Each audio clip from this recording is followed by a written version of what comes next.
Ok l'équipe, Black Market, hein, toujours le même, ça fait 10 ans maintenant. Bon, nouveau projet sur la chaîne, je sais pas comment est-ce que j'allais introduire ça, mais au bout d'un moment il faut l'introduire. Avant de faire du off-road, avant de faire du trip mixte, on faisait autre chose, de la route. Et pour ça, j'avais une autre moto. Une moto que j'utilisais beaucoup dans du daily, sur la route, sur piste et compagnie. Cette moto, c'était le 675 Daytona chez Triumph. Donc il y a pas mal de gens qui me demandent régulièrement où est passée cette moto. Il y en a qui pensaient que je l'avais vendue, il y en a qui pensaient que je m'étais crashé avec et qu'elle était dead, chose qui aurait été complètement possible. Toi-même tu sais, le palmarès. Mais heureusement, pour tout le monde et même pour moi, cette moto existe toujours. Et cette moto, elle est dans mon garage. Le problème, c'est que cette moto n'a pas roulé depuis maintenant 5 ans. Ouais, 5 ans. Putain, ça passe vite. On est le 10 mai 2023, ok. Et il faut que la moto soit prête le 1er juin pour pouvoir partir. J'allais le dire, mais non, on garde pour un petit peu après, un petit peu de suspense quand même. Il va falloir qu'on récupère la moto, qu'on fasse le tour de la moto pour voir ce qui va pas concrètement. À peu près tout. Il va falloir qu'on la repeigne, parce que les dernières fois que je m'en suis servi, je me suis collé une boîte et du coup j'ai tout niqué comme d'hab. Je sais absolument pas comment je vais filmer tout ça, comment va se goupiller ce projet, si même on va y arriver. J'espère, parce que ça serait un peu relou quand même. Ça va être un petit peu folklorique toute cette petite série. On démarre, c'est parti, let's go. C'est quand même fou de se dire, putain, heureusement que je fais de la muscu, hein, que cette moto, que ce petit gabarit, peut atteindre les 270 km/h. En vrai, ça fait plaisir de la voir, déjà, ça fait longtemps que je ne l'avais pas vu. Maintenant, on va faire le tour de la moto plus en profondeur et on va voir concrètement ce qu'il faut que je fasse pour pouvoir la remettre dans un état plus que satisfaisant. Globalement, je suis assez confiant sur le projet. Il y a un peu de taf, mais il y a pas non plus, il y a rien qui me fait flipper. On a du taf, hein. On a du taf, putain, et je vois des trucs là que j'avais pas vu au départ. Oh là là, l'état du truc, putain. Comme toute moto qui n'a pas roulé depuis longtemps, on va forcément lui faire une révision globale. Dernière fois que j'ai écrit, ça devait être une lettre de rupture amoureuse qui n'a pas fonctionné, évidemment. Toi-même, tu sais. Je rigole parce que j'ai le retour écran et je vois ma coupe de cheveux et clairement, ça me vénère. Des fois, je me dis, il y en a, les cheveux en pagaille, ça leur va. Moi, je vois dans ma tête, je fais non.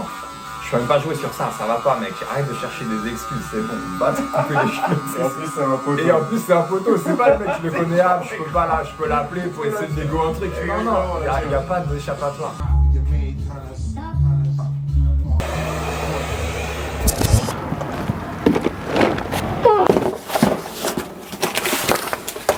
Clairement, dans cette commande, j'ai pris tous les consommables et composants qui vont être indispensables pour pouvoir bosser sur la moto, et ce, en urgence. Pour le moment, on va se focus sur 3 choses principales. On va changer la batterie. Pour l'occasion, je suis parti sur une batterie BS, une batterie lithium, qui est bien plus légère qu'une batterie classique à l'acide, et qui permet de gagner un petit peu de poids sur la moto. Alors, c'est clair que les batteries lithium sont beaucoup plus chères, mais il faut savoir qu'elles tiennent aussi beaucoup mieux dans le temps. On va changer le filtre à air. Il est là, le filtre à air. Concernant le filtre à air, je suis parti sur un petit filtre à air de la marque BMC avec son kit de nettoyage. J'ai encore jamais essayé ce genre de filtre parce qu'il faut savoir que j'utilise toujours des filtres d'origine, donc des filtres papier. C'est donc l'occasion de voir ce que ça vaut. Et ensuite, on va faire la vidange de la moto. Lors de la vidange, l'huile qui était déjà présente dans le bloc moteur était nickel. Tout simplement parce que j'avais déjà décidé de vidanger la moto il y a plus de 2 ans, parce que j'étais déjà dans l'optique de la refaire. Je dirais du Coca-Cola mais figé, tu sais.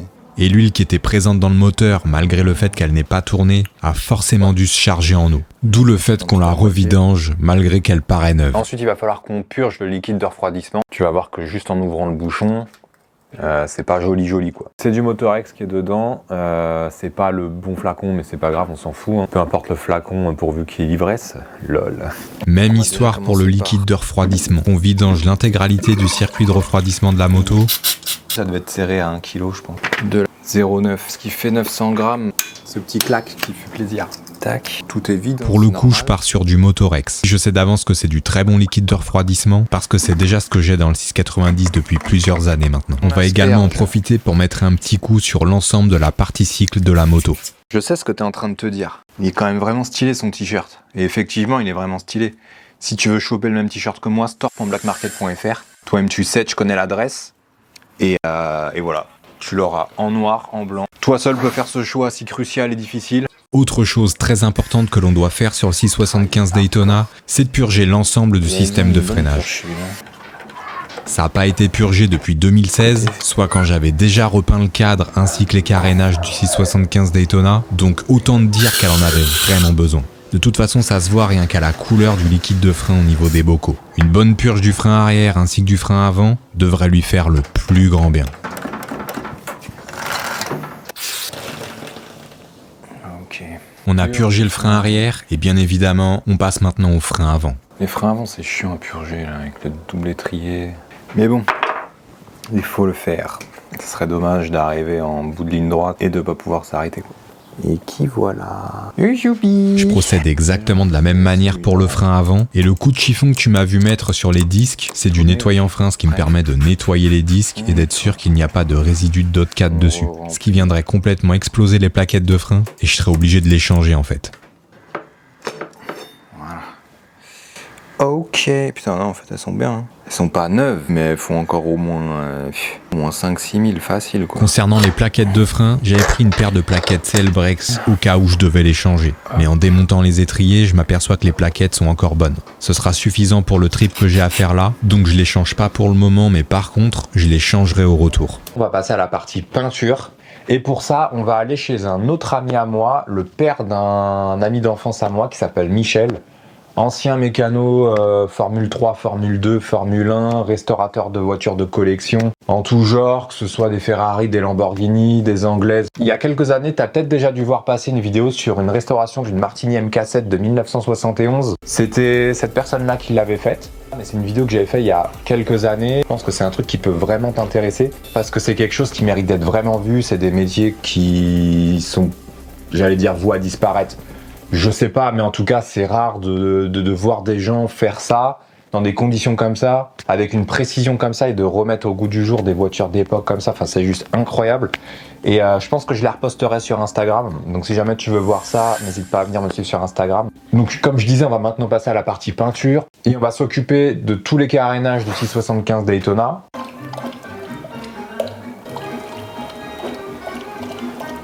Première étape dans le process de peinture des carénages du 675 Daytona, ça va être de préparer les carénages pour pouvoir recevoir l'après. On ponce, on dégraisse, on reponce, jusqu'à obtenir une surface parfaitement lisse et dégraissée.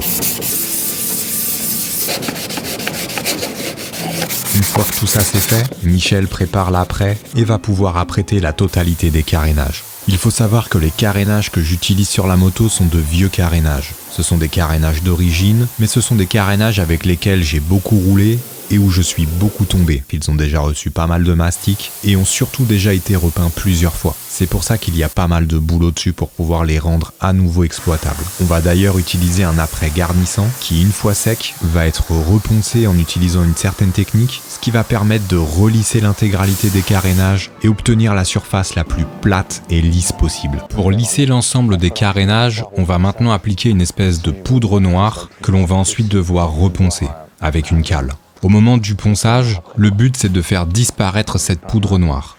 Tant qu'elle ne disparaît pas, c'est que les surfaces ne sont pas de niveau. C'est ce processus qui va nous permettre justement de récupérer une pièce entièrement lisse, sans bosse, sans trou. Ça va ? Ouais.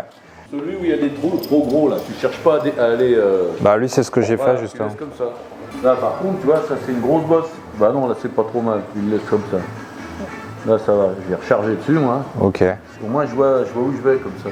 Ok, j'essaye de rectifier quand même un maximum ou je fais juste en... À faire, oui. Et puis, Parce que là, il y a beaucoup de différences de niveau et au final, j'arrive à bien la revoir quand même. oui, mais c'est fait pour ça. Je sais pas pourquoi, mais le fait de poncer l'après avec cette poudre noire, ça me détend. Il y a le côté satisfaisant de retrouver la pièce entièrement lisse une fois qu'elle est poncée. J'ai reçu un coup de téléphone et ma peinture est arrivée chez le fournisseur. Je lâche mes cales et je vais chercher ça direct. En fait, j'ai un doute sur la couleur. Enfin, pas un doute sur ce qu'il m'a donné, mais plus un doute sur le rendu final. Et je m'étais dit, bon, dès que j'ai le pot devant moi, je vais direct pouvoir me rendre compte, mais pas du tout, parce qu'elle est dans un pot noir. Et du coup, je vais pas ouvrir dans le camion, hein. Ça serait dommage de faire une bêtise si près du but. Et j'espère que ça va rendre tel que je l'imagine. Puis tout à l'heure, je l'ai déposé et j'ai même pas vu. En vrai, ça me stresse un peu cette affaire. Je suis plutôt satisfait. En tout cas, dans le pot, ça a l'air sympa. C'est à peu près l'idée que j'en avais. Après, il faut voir une fois mis sur le truc, mais on va voir. Une fois toutes les pièces poncées, apprêtées, reponcées, dégraissées, on passe enfin à la peinture. Je laisse Michel gérer et moi je me poste juste derrière en observateur et je découvre enfin la couleur telle qu'elle est vraiment. Sans rentrer dans trop de détails, le contexte actuel dans lequel nous sommes fait qu'on peut pas se servir de la cabine. On est donc parti sur une peinture solvantée à brillant direct que l'on va faire à l'ancienne dans le garage en prenant quand même quelques précautions pour éviter les bavures. Ce qui va nous permettre de ne pas passer par certaines étapes dans le process de peinture et ainsi maximiser nos chances d'avoir le meilleur résultat possible. On nettoie le garage, on arrose le sol pour éviter de lever de la poussière pendant la peinture et on attaque la peinture des carénages. J'ai pu récupérer le réservoir qui a été peint. Donc ça c'est nickel, ça va nous permettre de pouvoir avancer. Pour la petite histoire, j'avais cassé le moteur d'origine dessus, que j'ai changé par un moteur plus récent. Donc c'est un Daytona de 2008 avec un moteur de 2011. Et du coup, les moteurs de 2011, forcément, avaient été un petit peu modifiés et n'avaient pas la même carto qu'un moteur de 2008. Ce qui fait que quand je roulais avec la moto, quand je mettais des charges, franche, je sentais un trou à l'accélération entre 10 et 12 je crois. Il va falloir que l'on bidouille un truc, on pourra pas faire un réglage optimal parce que pour des histoires de CU qui ne correspondent pas au moteur et tout, donc c'est un peu compliqué, mais là pour le coup on va essayer de régler ce problème ou du moins de l'atténuer en injectant peut-être une map qui va permettre peut-être de la gaver plus en air ou faire quelque chose qui fait qu'on n'ait plus ce problème en tout cas qu'on ne le ressente plus quand on roule. On va essayer ça. J'ai déjà été lui mettre une dizaine de litres d'essence. Hop, pas faire de conneries, pas l'abîmer, donc j'ai remis les petits caoutchoucs, on a remis tout ça. Attends, je te nettoie un peu parce que... Voilà. Celle-là, c'est la plus longue, donc je pense que c'est elle. Déjà la pompe elle s'active, c'est qu'elle est branchée. J'éteins et j'allume plusieurs fois, c'est pour que l'essence... le circuit d'essence soit bien alimenté. Comme on a vidé le réservoir et tout.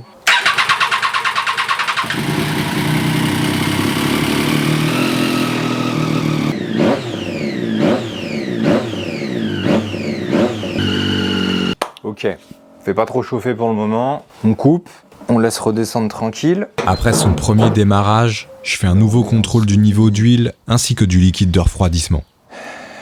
On est en dessous du mini, mon ami. Il ne doit pas manquer grand chose, hein. Il doit manquer 100 ml, un truc comme ça, même pas, tu vois, mais c'est suffisant pour faire une dinguerie. Donc. On va maintenant essayer de régler ce problème de map. Pour ça, on va en injecter une nouvelle et on va ensuite aller essayer la moto, voir si elle se comporte mieux.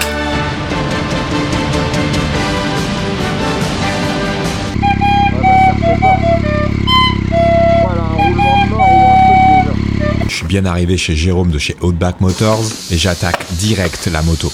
Je me mets à l'arrière dans la cour, Jérôme me passe quelques outils pour pouvoir commencer à démonter la roue. Mais avant de changer le kitchen, le but c'est de régler le problème de cette roue qui ne fait que de bouger quand je roule. Parce que clairement je ne peux pas partir comme ça. À chaque virage, j'ai l'impression qu'à tout moment la moto va partir de l'autre côté et littéralement me monter en l'air. C'est horrible comme sensation, c'est impossible de rouler avec une moto comme ça. On va donc commencer par changer les roulements. Faut mettre des petits cannes sous les genoux. J'y crois pas moi, l'arc-en-ciel dans une seule couleur. Il aime pas ma couleur. Tu sais où il va, mercredi? Tu sais où il va jeudi? Où? Oh putain, bien. Ah bien. Ça c'est bon, viens boire ton café, il t'a appelé le patron. Alors. J'arrive.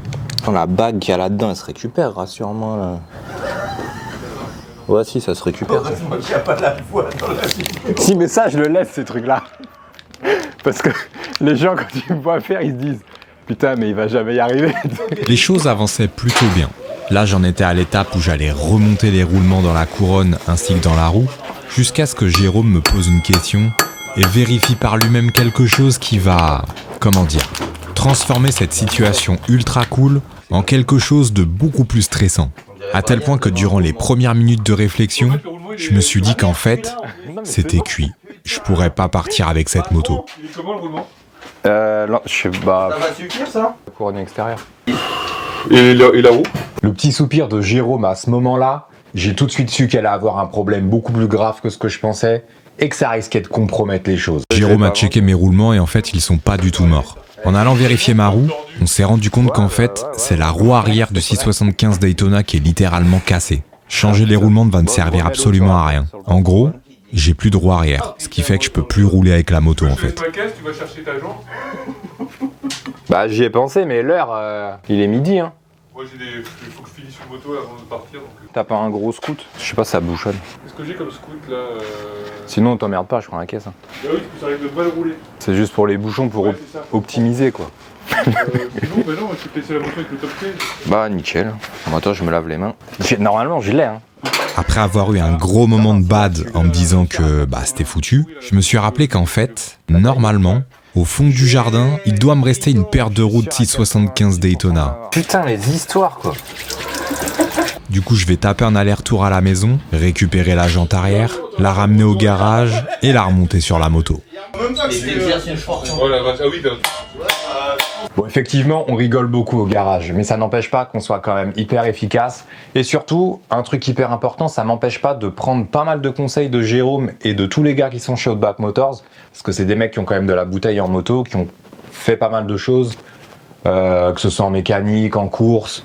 Enfin voilà, ils ont été amenés à faire beaucoup de choses et à voir beaucoup de choses, donc c'est clair que c'est des sources d'informations qui sont hyper importante et tu peux que apprendre de personnes comme ça de toute façon. Tous les conseils qu'ils me donnent, c'est des choses que j'essaye de vraiment ne pas oublier et de pouvoir mettre en application dès que je peux quand je me retrouve dans des situations un petit peu complexes, on va dire. Et surtout, ça répond aussi à une des questions que tu me poses souvent, à savoir comment est-ce que je fais pour... Alors attention entre très gros guillemets, parce qu'il n'y a pas du tout de prétention dans ce que je vais dire, mais comment est-ce que je fais pour arriver à connaître autant de choses en termes de mécanique, comment est-ce que je fais pour réparer mes motos, comment est-ce que je fais pour l'entretien et tout. Ça vient de là tout simplement en fait, c'est de pouvoir avoir la chance et l'occasion d'avoir des gens comme ça qui connaissent vraiment énormément de choses dans la moto et surtout qui prennent le temps de t'expliquer en fait comment est-ce que ça fonctionne, pourquoi, qu'est-ce qu'il faut faire. C'est grâce à des gens comme ça qui prennent le temps de t'expliquer les choses et de manière hyper bienveillante. Et c'est ça qui fait qu'au final, j'arrive à me débrouiller, surtout d'arriver à régler les problèmes lorsque je suis en trip. C'est rien pour un mec normal. Brian, t'as entendu? C'est rien, ça fait 12 coups. Je suis en train de rigoler à cause de ça. Regarde, j'ai perdu une Putain, pétard. mais t'es un tueur. Putain, il est 13h40. La maintenance sur la roue arrière est presque terminée. Il ne me reste plus qu'à remonter le porte-couronne, changer le pignon, mettre la nouvelle chaîne, disquer quelques maillons pour pouvoir la mettre à la bonne taille. Coup de disqueuse, protection auditive. Olé. Graisser ce qu'il me reste à graisser et faire un petit essai routier afin d'être sûr que tout va bien sur la moto. Bon, il faut que je t'explique quand même comment est-ce que je m'en suis sorti au final parce que j'avais plus de caméra pour filmer. Et j'en ai également profité avec l'aide de Jérôme et tous les gars de chez Outback Motors pour changer mon keychain. Chose que j'avais dit qu'à la base je ne ferais pas parce qu'il était encore bon. Jérôme m'avait dit, écoute Brian, si tu l'as, change-le, au moins c'est fait. Et au final, cette prise de décision a été hyper importante parce que c'est ce qui a permis de voir que ma jante était cassée. Moi qui pensais que c'était juste une histoire de roulement HS, que j'aurais sûrement changé chez moi au dernier moment, et je me serais clairement retrouvé dans la merde. Et je t'avoue que pour le coup, même quand Jérôme m'a montré que la jante était cassée, je sais pas si je m'en serais rendu compte tout seul. Il y aurait eu des chances pour que je parte comme ça avec un roulement changé à la dernière minute et sur la route que je me rende compte qu'en fait, j'ai pas réglé le problème de la roue. Donc une fois de plus, un grand merci à Jérôme et à tout l'ensemble de l'équipe de chez Outback Motors parce que sans eux, une nouvelle fois, je serais dans une merde pas possible, clairement. Là, concrètement, la moto roule correctement. Keychain neuf, roulement neuf, le réservoir est remonté, j'ai fait une centaine de bornes pour le moment, la moto tourne super bien. La map qu'on a injectée, ça fonctionne très bien aussi, donc je pense que si on la mettait sur un banc, ça serait pas optimal au niveau des puissances et tout. Mais en tout cas, quand tu roules avec, il n'y a plus de trous, tu peux accélérer correctement, tu as un bon feeling sur la moto, elle marche bien. D'ailleurs, ça fait plaisir, ça faisait très longtemps que j'ai pas roulé cette moto et j'avais oublié à quel point ça pouvait bien marcher pour un 600. Donc quelle équipe, nouvelle journée, et là ça commence à devenir vraiment tendu. On est à 3 jours du départ et je viens de recevoir un paquet que je n'attendais pas, qui a un certain nombre de pièces pour le 675 Daytona. C'est un colis en provenance de chez LSL avec pas mal de matos intéressant. Pour le coup, je sais pas si on va réussir à tout monter avant le départ parce que j'ai encore beaucoup de choses à faire et tu vas voir, on va retourner au niveau de la moto et elle est toujours pas remontée. Il y a vraiment le strict minimum, mais rien de légal et pas de quoi partir en trip dans l'état dans lequel elle est. On va déjà remettre la moto dans la config prête à partir sans les nouvelles pièces et ensuite en fonction du temps qui va me rester on va monter ce qui est possible de monter sur la moto. Ouais, je sais, je t'ai sorti mon meilleur short. la tête. Et on va passer au flanc droit. Et là, je te préviens tout de suite, ça va tout de suite donner une autre dimension à la moto, hein, clairement. Ça va venir comme ça. Maintenant que le flanc droit est monté, ça te permet d'avoir une meilleure perspective de la moto et de ce à quoi elle va ressembler une fois terminée. Et je monte ensuite la coque arrière. Au moment de mettre la selle passager, parce que oui, je vais mettre la selle passager pour partir, je vais sûrement devoir accrocher une petite valise derrière pour emmener des affaires supplémentaires. Du coup, je laisse la selle passager pour ça, histoire de ne pas aller abîmer le capot de selle. Je me rends compte que j'ai la fixation qui ne tient plus du tout en place et impossible de visser la selle passager. Il va falloir que je trouve une technique pour pouvoir réparer ça dans les plus brefs délais parce qu'on part dans 48 heures. À cela s'ajoute que j'ai un autre petit problème avec la coque arrière. J'ai les deux vis de fixation de la coque arrière qui sont intégrées dans le châssis, au niveau de la boucle arrière, qui sont complètement mortes. Elle tourne sur elle-même dans le châssis. Pareil, pas sûr que j'ai le temps de corriger ça, donc c'est un coup à ce que ça finisse avec 2 riselants pour tenir la coque arrière, et ce pour les 3000 prochains kilomètres. Bon, en vrai, je me fais pas de soucis, parce que 2 des 4 points d'ancrage de la coque arrière sont très bien vissés, donc en vrai, ça bougera pas. J'ai ensuite installé les protections de fourche et de bras oscillants de chez LSL. Je passe ensuite au levier de frein ainsi qu'au levier d'embrayage, toujours de chez LSL, couleur noir mat avec la petite molette de réglage en or, chouette rappel par rapport à la fourche ainsi qu'aux étriers, sur le poste de pilotage du 675 Daytona. Mention spéciale pour la qualité de finition des 2 leviers. Il faut savoir que de base, je déteste les leviers qui ne sont pas d'origine. C'est très rare que j'arrive à trouver des leviers où je trouve le même feeling que sur les leviers d'origine. Je sais pas si tu vois ce que je veux dire. J'ai pas encore essayé les LSL sur route, mais rien qu'à la prise en main, je sens que et moi on va bien s'entendre. La moto est remontée, elle est prête à rouler. On va enfin pouvoir aller effectuer les premiers tests routiers. Et par la même occasion, je vais enfin te dévoiler où est-ce que l'on va aller concrètement avec cette moto. Parce que depuis le début de la vidéo, je te parle d'un certain projet qu'il y a derrière le 675 Daytona. Parce qu'on la refait pas juste pour le plaisir, il y a forcément un projet derrière.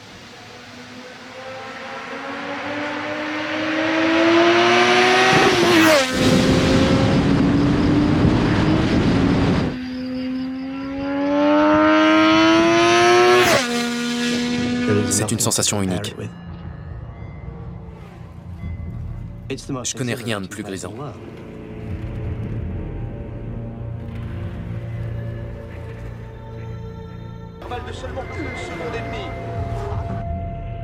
Quand on a ça dans le sang, on peut pas s'en passer.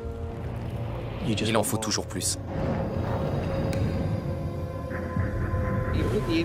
Une fois qu'on a les bouchons dans les oreilles et le casque sur la tête, c'est le silence total.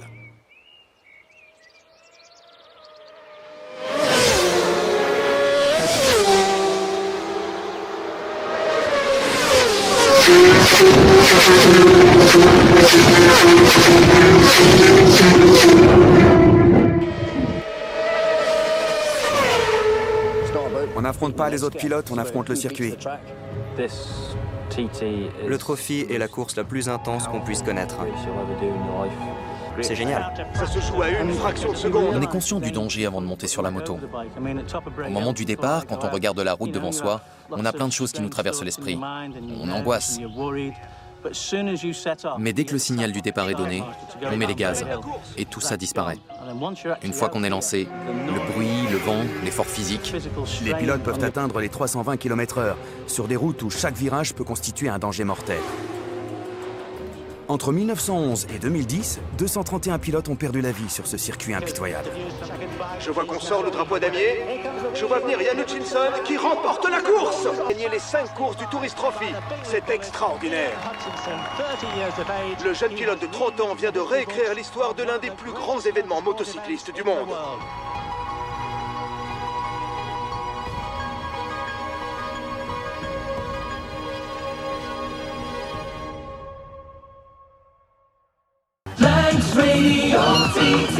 Et voilà, un mois de boulot pour pouvoir remettre le 675 Daytona en route, roulante et esthétiquement présentable. Donc ça a été un mois de boulot acharné. En vrai, j'ai passé mes journées à ça, mes journées et mes soirées d'ailleurs. Elle n'est pas parfaite, mais c'est pas grave, c'est pas ce que je lui demande. Pour ceux qui me suivent depuis le début sur la chaîne, donc depuis 2013, c'est toujours la même moto, c'est toujours le 675 Daytona que j'avais déjà à l'époque. C'est une moto avec laquelle j'ai fait beaucoup de voyages, j'ai chuté, j'ai été faire de la piste, je l'ai repeinte plusieurs fois. J'avais cassé un moteur, donc j'ai dû remplacer le moteur. C'est une moto qui a du vécu, c'est une moto avec laquelle j'ai fait beaucoup de choses. Et forcément, elle peut pas être parfaite, hein, tout simplement. Mais c'est pas grave. Franchement, je l'aime toujours autant. Je pense que tout va bien se passer, je l'espère en tout cas. Après, je suis pas dans le moteur, hein. On n'est pas à l'abri d'une éventuelle panne, mais j'espère pas en tout cas. Je suis plutôt confiant et je suis surtout très content d'avoir pu, au travers de ce projet-là, la remettre en route parce que ça fait des années que je le dis, aussi bien en story, en post, et je le fais jamais parce que je trouve jamais le temps de le faire.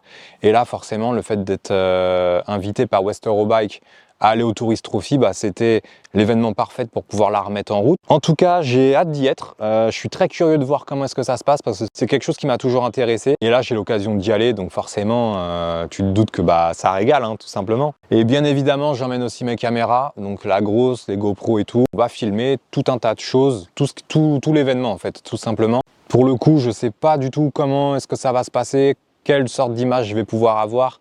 Qu'est-ce qu'on va pouvoir sortir comme vidéo à la suite de tout ça? Est-ce que ce sera un épisode? Est-ce que ce sera juste une grosse vidéo? Je sais pas, ça dépendra du contenu qu'on a. Mais dans tous les cas, il y aura une grosse vidéo sur la chaîne à propos du Tourist Trophy et j'essaierai de te faire vivre cet événement incroyable. En vrai, Tourist Trophy 24 heures du Mans Dakar, pour moi, c'est les 3 courses les plus emblématiques dans la moto en tout cas. Si jamais c'est un événement qui t'intéresse, je t'invite à venir me rejoindre sur Instagram directement. C'est là-bas que tu auras toutes les news en temps et en heure. Je tenais aussi à remercier tous les gens qui m'ont aidé de près ou de loin, que ce soit Michel pour la peinture, tout le garage Outback Motors pour la mécanique, les conseils, d'avoir pu me permettre d'aller dans l'atelier, de pouvoir bosser tranquillement avec tous les outils nécessaires. Merci à tout le monde pour ça. Sans vous, je pense que ça aurait été très compliqué pour mener cette opération à terme, en tout cas dans les délais impartis. Je sais pas quoi dire de plus. Écoute, on se donne rendez-vous au Tourist Trophy.